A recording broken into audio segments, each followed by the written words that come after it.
Vamos começar o estudo de hoje relembrando alguns conceitos contidos no Evangelho segundo o Espiritismo. O Espírito da Verdade nos diz: tomai, pois, por divisa essas duas palavras, devotamento e abnegação, e sereis fortes, porque elas resumem todos os deveres que a caridade e a humildade vos impõem. O devotamento e a abnegação é a ajuda que devemos ao nosso próximo, nosso irmão em Cristo. E por que a caridade e a humildade impõem esses deveres? Porque a prática da caridade é uma lei de Deus imprescindível para a nossa evolução, que é outra de suas leis. Como podemos ler nessa outra passagem do Evangelho segundo o Espiritismo. Numa palavra, caridade para com todos e amor a Deus acima de todas as coisas, porque o amor a Deus resume todos os deveres e porque impossível é amar realmente a Deus sem praticar a caridade, do qual fez ele uma lei para todas as criaturas. E o Espírito da Verdade conclui a passagem anterior: o sentimento de dever cumprido vos dará repouso ao espírito e resignação. O coração bate então melhor, a alma se serena. É o benefício colhido da entrega do ser à própria lei divina. E o que seria o oposto da caridade e da humildade? O Espírito da Verdade nos responde nessa outra passagem. Toda a moral de Jesus se resume na caridade e na humildade, isto é, nas duas virtudes contrárias ao egoísmo e ao orgulho. Para pensarmos um pouco nisso, vou contar uma história, o Conto dos Três Irmãos. É um conto que faz parte dos livros de Harry Potter, mas vou adicionar fatos e características aos personagens à minha vontade, para que possamos extrair lições edificantes. 3 irmãos caminhavam por uma estrada no crepúsculo. No seu caminho, se depararam com um rio de águas turbulentas.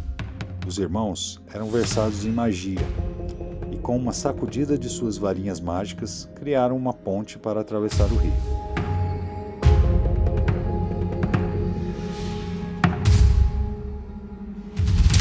A meio caminho da ponte, sua passagem é impedida por uma figura encapuzada.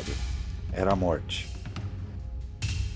A morte se sentiu traída, pois era destino dos viajantes se afogarem naquele rio.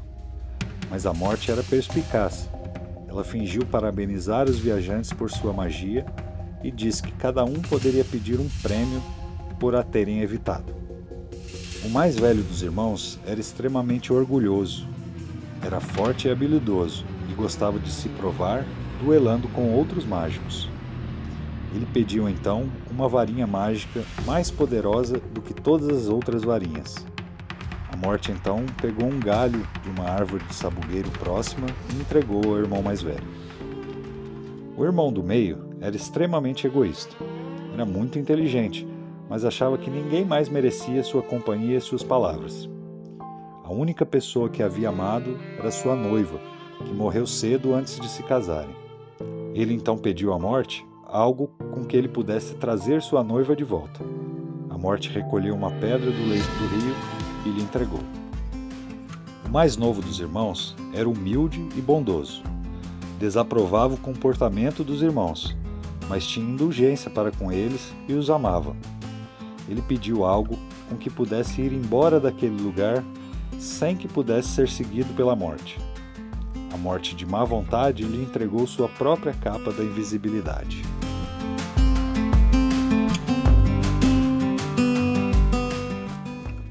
O primeiro irmão foi para uma aldeia e, com sua nova varinha, duelou e assassinou outro mágico. Tomado pelo poder e pela ganância, ele seguiu para uma estalagem, onde se gabou de ser invencível por causa de sua nova varinha. Mas naquela mesma noite, um homem que o escutara foi ao seu quarto e, enquanto ele dormia, roubou-lhe a varinha e lhe cortou a garganta. Assim, a morte levou o primeiro irmão. O segundo irmão voltou para casa e, ao chegar, pegou a pedra e a virou 3 vezes na mão. Para sua alegria, sua noiva, que havia morrido, apareceu. Contudo, ela estava fria e triste. Já não pertencia ao mundo dos vivos. E eles não podiam se tocar. Enlouquecido, ele se matou na tentativa de se juntar a ela, e assim a morte levou o segundo irmão. Quanto ao terceiro irmão, A morte o procurou por muitos anos, mas não conseguiu encontrá-lo. Durante esses anos, o irmão caçula, debaixo de sua capa de invisibilidade, usou seus poderes mágicos para ajudar todos que cruzavam seu caminho, sem que ninguém soubesse que os estava ajudando. E somente quando ele tinha uma idade avançada, ele se despiu da capa, passando-a ao seu filho, e encontrou a morte de bom grado, e assim partiram juntos para o outro mundo. Vamos ver 2 perguntas do Livro dos Espíritos que vão nos ajudar a interpretar esse conto. Na questão 216. Em suas novas existências, conservará o espírito traços do caráter moral de suas existências anteriores? Isso pode dar-se, mas melhorando-se, ele muda. E na questão 909. Poderia sempre o homem, pelos seus esforços, vencer as suas más inclinações? Sim, e frequentemente, fazendo esforços muito insignificantes. O que lhe falta é vontade. Ah, quão poucos entre vós fazem esforços. Os 3 irmãos do nosso conto traziam, como todos nós, os erros de vidas passadas e que exerciam neles certa influência, as más tendências, que todos nós devemos combater para nos melhorarmos, pois faz parte da lei de Deus a nossa evolução moral. O irmão mais velho trouxe a tendência do orgulho. Deixou que o orgulho guiasse sua encarnação, e com o orgulho veio o desprezo por quem era diferente dele e mais fraco, o desrespeito ao próximo, a soberba, a insolência, a arrogância e a ostentação dos bens materiais de suas vantagens pessoais. O irmão do meio veio à vida com a tendência do egoísmo cruel.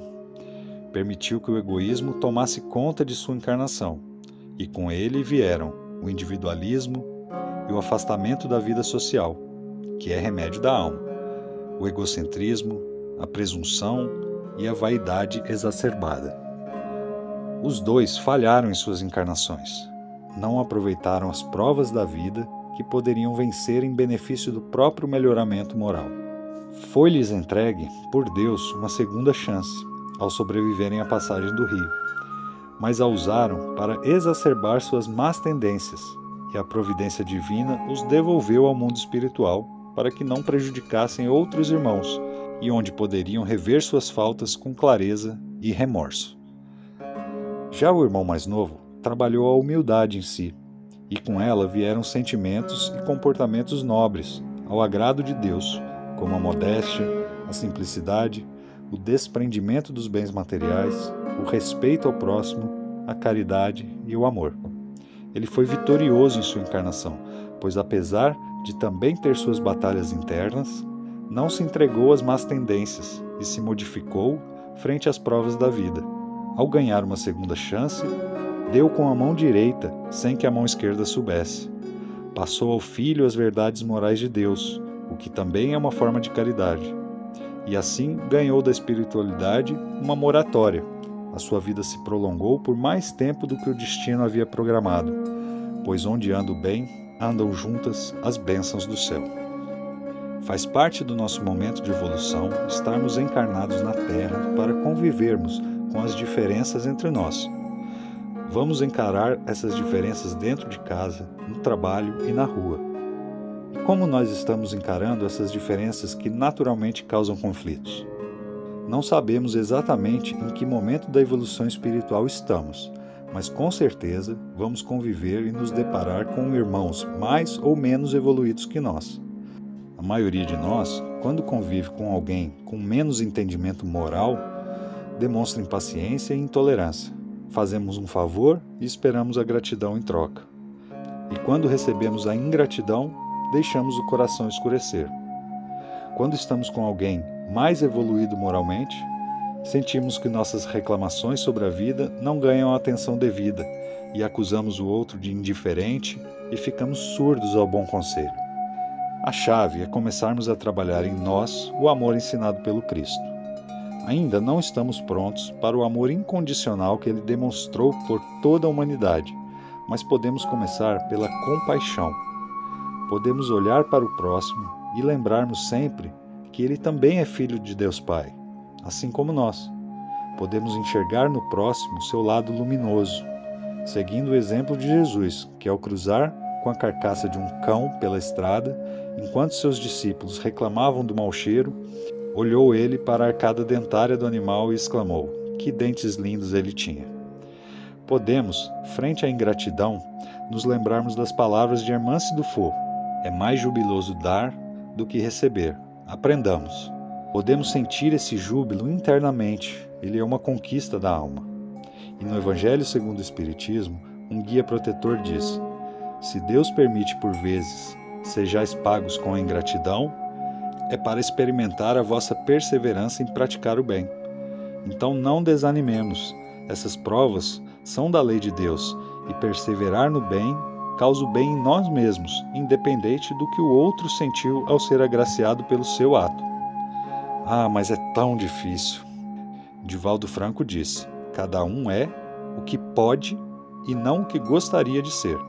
Então, nos perdoemos quando não conseguirmos, mas continuemos tentando.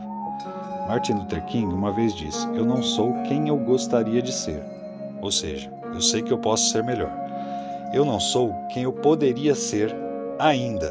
Ou seja, eu sei que eu serei melhor, mas não sou ainda. Eu não sou quem eu deveria ser, que é um espírito de luz. Isso, com certeza, vai demorar algumas encarnações. Mas, graças a Deus, eu não sou mais quem eu era. Eu sou melhor do que eu fui ontem. E isso é um pensamento encorajador. Então, lembremos das palavras do Evangelho segundo o Espiritismo. Reconhece-se o verdadeiro espírita, e aí podemos trocar aqui a palavra espírita por ser humano que deseja evoluir, pela sua transformação moral e pelos esforços que faz para domar suas más inclinações. Todos nós podemos fazer isso.